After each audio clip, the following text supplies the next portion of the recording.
மோசடி செய்யும் பேர்வழிகளே உடனடியாக திருத்திக்கொள்.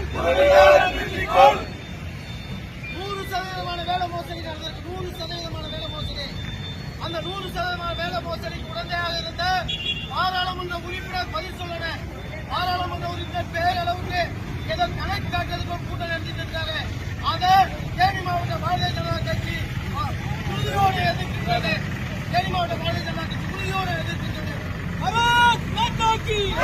கண்டிக்கின்றோம் கண்டிக்கின்றோம் கண்டிக்கின்றோம் கண்டிக்கின்றோம் கண்டிக்கின்றோம் கண்டிக்கின்றோம். ஓட்டு போட்ட மக்களுக்கு ஓட்டு போட்ட மக்களுக்கு ஓட்டு போட்ட மக்களுக்கு ஓட்டு போட்ட மக்களுக்கு காத்திருக்கும் பாராளுமன்ற உறுப்பினரை கண்டிக்கின்றோம்.